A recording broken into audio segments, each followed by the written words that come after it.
नमस्कार दोस्तों, एक बार फिर से आप सभी का स्टडी सर्विस के इस लर्निंग प्लेटफॉर्म पे हार्दिक स्वागत है। और दोस्तों आज हम बात करने वाले हैं पीजीटी हिंदी का जो आपका एग्ज़ाम हुआ था उसका जो पेपर 1 था उसको जो है वो डिस्कस करेंगे। और होपफुली आप सभी का एग्ज़ाम जो है वो अच्छा गया होगा। और अगर हम एग्ज़ाम के लेवल की बात करें तो थोड़ा सा चीज़ें जो है वो फर्स्ट टाइम हो रही थी, मॉडिफिकेशन जो है वो यहाँ पे देखने को मिली थी। और पेपर का लेवल भी जो है वो थोड़ा सा हार्ड जो है वो देखने को मिला, क्योंकि इससे पहले जो है वो पेपर नहीं हुआ था और बहुत सारी चीज़ें जो है वो इसमें नई हमें देखने को मिली है। फिर भी कुल मिला के अगर हम बात करें तो इसमें जो आपके नंबर ऑफ़ क्वेश्चन थे, आपको अप्रॉक्सीमेटली जो है वो 17 to 18 क्वेश्चन जो है वो ठीक करने थे। तो उम्मीद है कि आप सभी ने अच्छा जो है वो आपका एग्ज़ाम गया होगा। तो चलिए थोड़ा सा इसकी आंसर की पे जो है वो नज़र डालते हैं कि कौन सा क्वेश्चन किस तरह से जो है वो पूछा गया था, ताकि आने वाले जैसे आपका फिजिक्स का है या फिर पॉलिटिकल साइंस का जो है वो पेपर आ गया है, तो जैसे जैसे हम बात करें कि बाकी जो आपके एग्ज़ाम थे उनके लिए जो है वो हेल्प मिल जाएगी। और साथ ही अगर बीएड पोर्शन की बात करें जो पेपर 2 में पूछा गया था, तो उसमें बहुत सारे क्वेश्चन जो है वो same as it is, even हमने जब टेस्ट सीरीज़ जो है वो लगवाई थी अगर आपने स्टडी सर्विस से, तो सेम एज़ इट इज़ जो है वो आपको क्वेश्चन देखने को मिले थे। और अगर हम पेपर 1 की बात करें तो कुछ कुछ सेक्शन जो है वो आपके बहुत ईजी जो है वो पूछे गए थे, लेकिन कई जगह जो है वो आपको ट्रांसफॉर्मेशन जो है वो देखने को मिली है। फिर भी एक बार जो है वो नज़र डालते हैं कि किस तरह के क्वेश्चन थे और कैसे हमें इनको जो है वो टैकल करना था।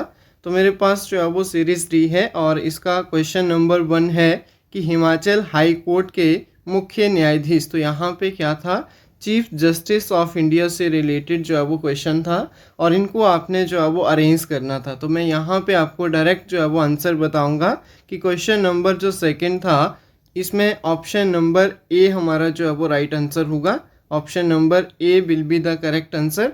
चलिए अगले क्वेश्चन पे देखते हैं कि what is the flora species which is endemic to Himachal and characteristics of the western Himalayan flora, मतलब हिमाचल प्रदेश में पाई जाने वाली स्थानीय पेड़ पौधों की वनस्पतियाँ जो पश्चिम हिमालय में भी पाई जाती है उसकी परसेंटेज जो है वो कितनी है। तो बहुत सारे स्टूडेंट के वेरिएशन में जो है वो कमेंट आ रहे हैं। यहाँ पे कुछ स्टूडेंट बी कह रहे हैं, कुछ डी कह रहे हैं। तो अगर हम बात करें तो इसमें ऑप्शन नंबर डी हमारा जो है वो करेक्ट आंसर होगा। बाकी फाइनल आंसर की पे जो है वो एक बार फिर से इसके ऊपर आंसर की बनाएंगे, तो ऑप्शन नंबर डी के साथ हम जाएंगे। नेक्स्ट आता है भारत में भूकंपीय मानचित्र क्षेत्र में जो भूकंपीय क्षेत्र आता है उसमें जो है वो चतुर्थ संशोधन के बाद हिमाचल प्रदेश को जो है वो कौन से क्षेत्र में जो है वो रखा गया है। यहाँ पे भी दो ऑप्शन में जो है वो डॉट है, ए और डी के अंदर, लेकिन हम लोग जो है वो इसमें भी ए के साथ जाएंगे। हमारे पास जो आता है दैट इज़ ऑप्शन नंबर ए। ठीक है, ऑप्शन नंबर ए इसमें जो है वो 4th एंड 5th जो है वो ठीक आ जाएगा। नेक्स्ट आता है,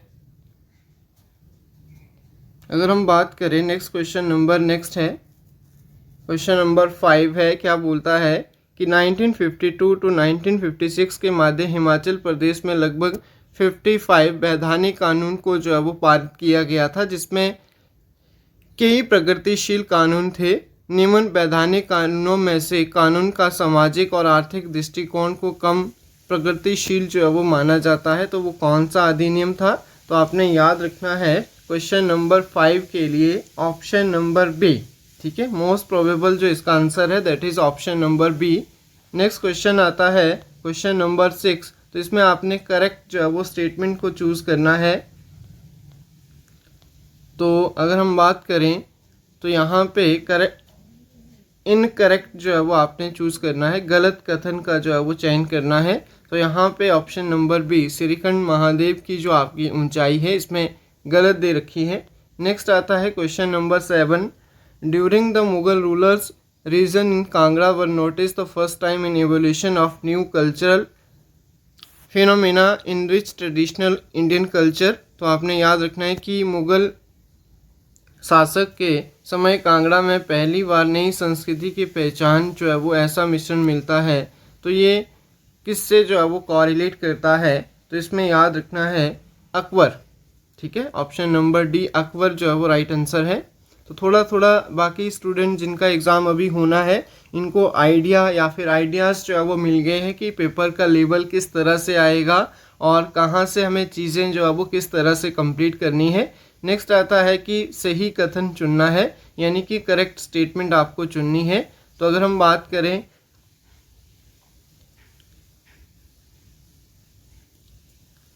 हिमाचल प्रदेश की कुल कृषि योग्य भूमि 60% जो है वो वर्षा सिंचित है, तो इसमें आपने याद रखना है कि 80% जो है वो आएगा, 60 की जगह 80% आएगा। और सिरमौर ज़िले में सबसे अधिक वर्षा होती है, चंबा कांगड़ा में इसके बाद। तो ये भी गलत स्टेटमेंट है, क्योंकि सबसे अधिक वर्षा जो है वो धर्मशाला में होती है।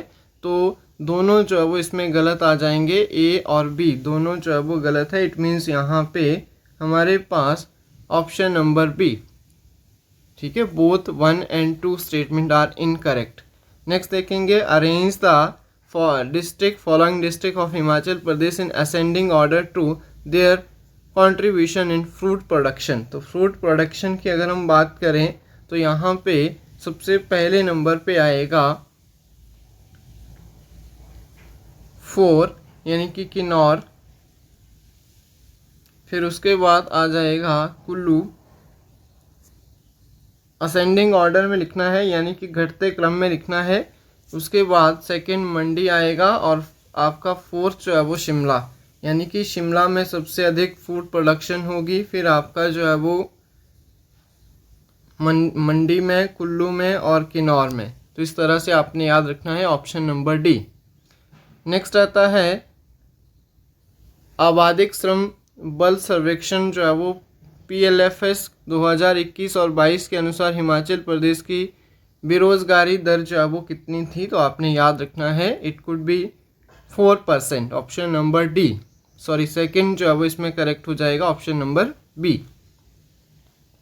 नेक्स्ट क्वेश्चन की बात करते हैं। तो नेक्स्ट क्वेश्चन नंबर 11 है हमारे पास। तो इसमें इंग्लिश ग्रामर से रिलेटेड क्वेश्चन थे, तो सभी ने ध्यान रखना है कि इंग्लिश ग्रामर में जो आपका ऑप्शन फर्स्ट क्वेश्चन है, इसमें फिल इन द ब्लैंक्स करना था। तो 11 के लिए हमारे पास ऑप्शन नंबर सी, 12 के लिए हमारे पास ऑप्शन नंबर ए। नेक्स्ट है 13 क्वेश्चन नंबर 13 के लिए देखेंगे तो 13 के लिए सी ऑप्शन जो है वो राइट आंसर होगा। 14 की बात करें तो 14 के लिए आ जाएगा in difference, option number D. ठीक है, lack of the current time, तो ये आपका हो जाएगा डी।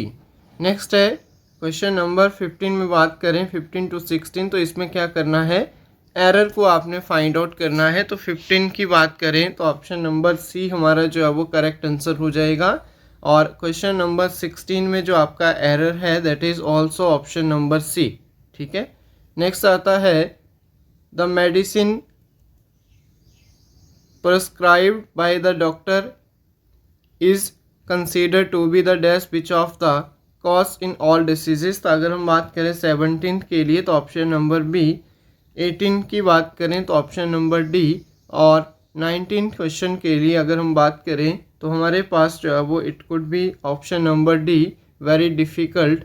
और 20th क्वेश्चन के लिए आ जाएगा ऑप्शन नंबर ए, अपराइट जो है वो इसका राइट आंसर है।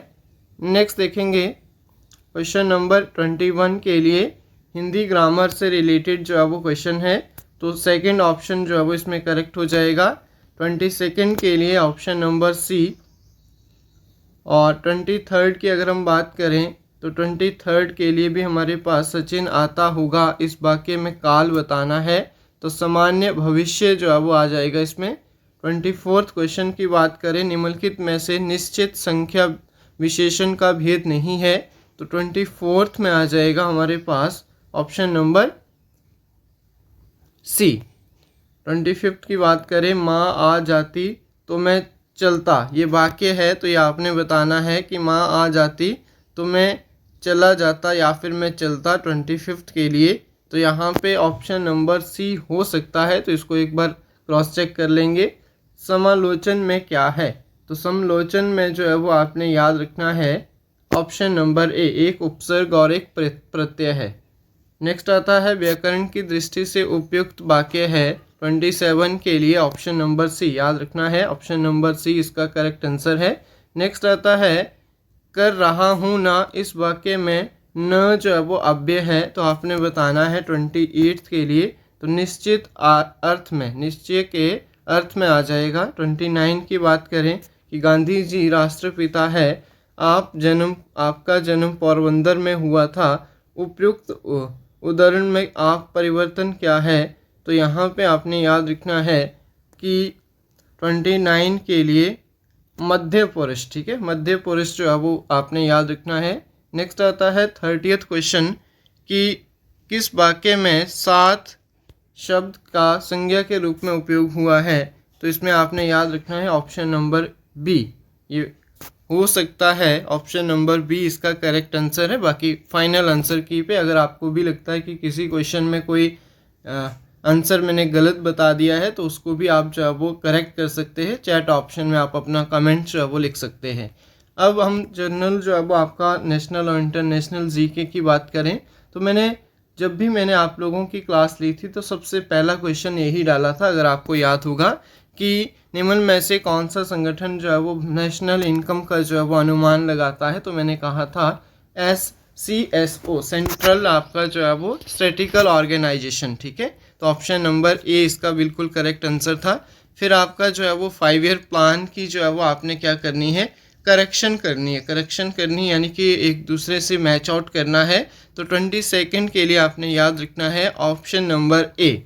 ऑप्शन नंबर ए का मतलब क्या है, फर्स्ट के साथ थर्ड, 9th ईयर प्लान जो है वो आपका फर्स्ट के साथ थर्ड है, सेकंड के साथ फर्स्ट आ जाएगा, और थर्ड के साथ जो है वो फोर्थ आ जाएगा, और फोर्थ के साथ सेकंड आ जाएगा। तो इस तरह से जो है वो इंटर मैच हो जाएंगे। तो आपने याद रखना है थीम और ऑब्जेक्टिव, 5 ईयर प्लान जितने भी है सभी आने वाले एग्ज़ाम में अच्छे से पढ़ के जाएँ, पंचवर्षीय योजनाएं हमारी जितनी भी है। नेक्स्ट आता है सार्क का स्थायी सचिवालय, तो आपने सार्क काठमांडू से रिलेटेड बहुत सारी चीज़ें जो है वो डिस्कस की थी मेरे साथ, तो यहाँ पे आ जाएगा इंटरनेशनल ऑर्गेनाइजेशन वाला कॉन्सेप्ट है।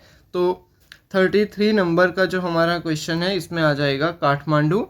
और 34th बिस्मेक की बात करें तो इसमें आपने बिस्टेक की भी जो है वो मैंने बहुत ज़्यादा जो है वो बात की थी, तो यहाँ पे आपने याद रखना है 34th के लिए आ जाएगा option number A, Indonesia is not under बिस्मेटिक, याद रखना है। नेक्स्ट आता है इसमें आपने ब्रिक्स से रिलेटेड जो है वो क्या करना है, स्टेटमेंट जो है वो बतानी है कि कौन सी स्टेटमेंट जो है वो क्या है, करेक्ट है। तो आपने याद रखना है कि ब्रिक्स जो है वो बैंक का मुख्यालय संघाई चीन में स्थित है, बहुत अच्छे से पढ़ा था। सऊदी अरब, मिस्र, संयुक्त अमेरिका, ईरान, इथोपिया ब्रिक्स में जो है वो शामिल हुए हैं।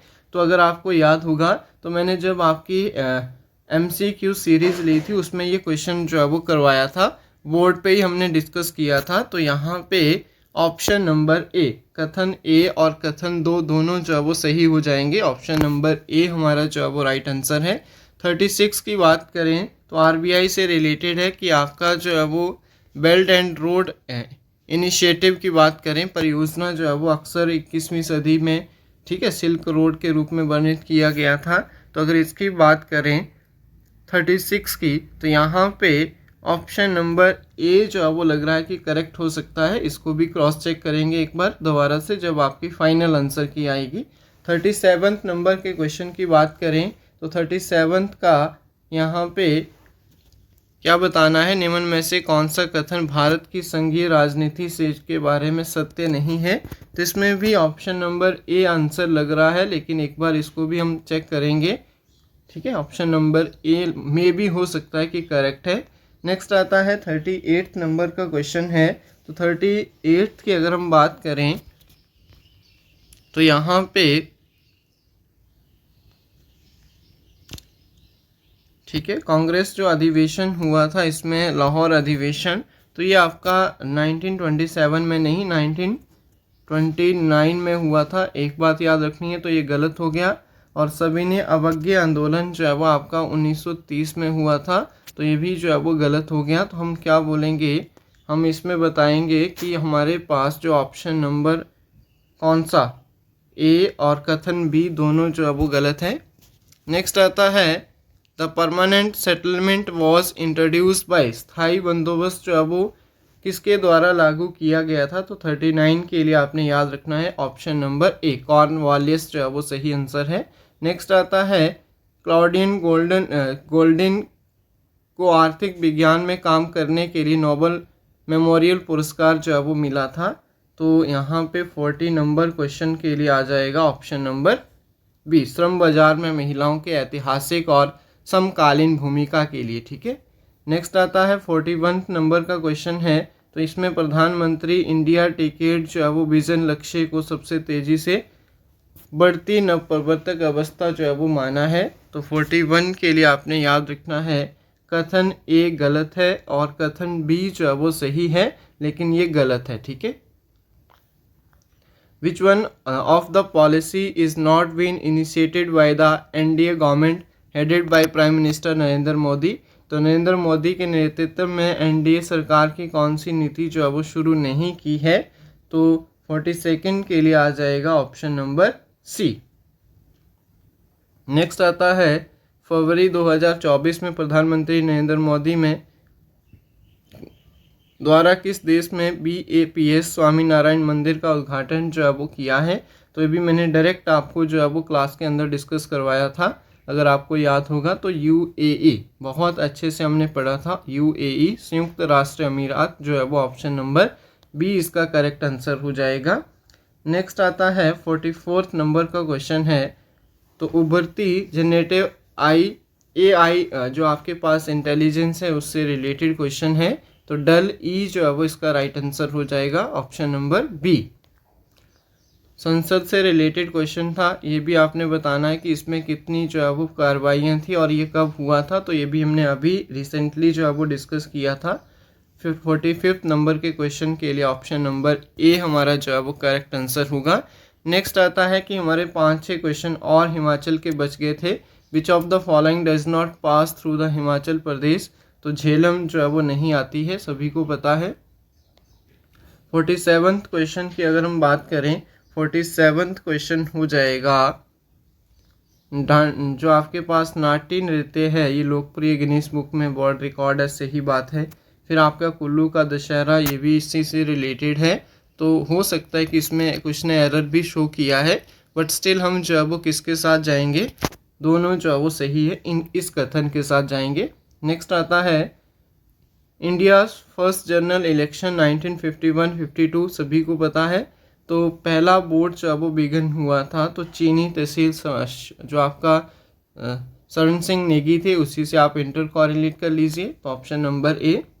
49 की बात करूं, in which year that Himachal Pradesh organised by the chief commissionery, ठीक है, तो आपने बताना है मुख्य आयुक्त के रूप में कब जो है वो कितनी रियासतें थी, तो सभी को पता है 30 रियासतें को मिलाकर, और यहाँ पे 15 अप्रैल 1948। और क्वेश्चन नंबर 50 की बात करें तो इसमें क्या बोलता है, हिमाचल प्रदेश, ठीक है, पंचायती राज अधिनियम 1994 को पारित किया गया था, ओके। और दूसरा क्या है, दूसरा कहता है कि हिमाचल प्रदेश पंचायती राज विस्तार अधिनियम 97D के अनुसार अनुसूचित जनजातियों के नाम पे रक्षण केवल ब्लॉक स्तर पे किया जाएगा, तो इसमें ऑप्शन नंबर बी क्या बोलता है, कथन 1 और कथन 2 दोनों जो है वो इसमें गलत है, तो हमारे पास इसमें क्या आ जाएगा, ऑप्शन नंबर बी। तो उम्मीद करता हूँ कि आप सभी का पेपर जो है वो अच्छा गया होगा। और इसमें एक क्वेश्चन था जिसमें आपने बताना था विच इज़ रॉन्ग, जो कि पहला क्वेश्चन था, तो वो भी हम डॉट में रखेंगे। और उम्मीद है कि आप सभी का एग्ज़ाम जो है वो अच्छा गया होगा, और मोस्ट प्रोबेबली जो है वो इसमें पासिंग मार्क्स चाहिए, ऐसा नहीं है कि इसके बेसिस पे आपकी मेरिट बनेगी, बट स्टिल इतना ध्यान रखना था आप लोगों को कि इसमें अगर आप पास नहीं होते हैं तो आपका पेपर जो है वो चेक नहीं किया जाएगा। तो उम्मीद है कि आपने अच्छे से कवर की होगी सारी की सारी चीज़ें, और कमेंट सेक्शन में ज़रूर बताना है कि आपके इसमें से कितने क्वेश्चन जो है वो करेक्ट हुए हैं। और इसी तरह से जो है वो स्टडी सर्विस के साथ बने रहें। उम्मीद है कि आप सभी ने टेस्ट सीरीज़ ज़रूर लगाई होगी और वहाँ से भी आपको चीज़ें जो है वो देखने को मिली है, सेम एज इट इज़ जो है वो क्वेश्चन देखने को मिले हैं। और आप में से अगर और कोई चाहता है कि आपने टेस्ट सीरीज़ ज्वाइन करनी है तो मात्र हमने 99 रुपीज़ में जो है वो टेस्ट सीरीज़ लगाई है, मतलब लॉन्च की है। तो स्टडी सर्विस ऐप आप विज़िट कर सकते हैं और पेपर 1 और आपने पेपर 2 की भी लेनी है बीएड पोर्शन की, वो भी आपको जो है वो 99 रुपीज़ में जो है वो मिल जाएगी। तो इसी तरह से आप बने रहें और आने वाले एग्ज़ाम को थोड़ा सा आइडिया जो है वो मिल गया होगा कि किस तरह की पढ़ाई करनी है। तो थैंक यू सो मच, मिलेंगे नेक्स्ट वीडियो में आप सभी के साथ।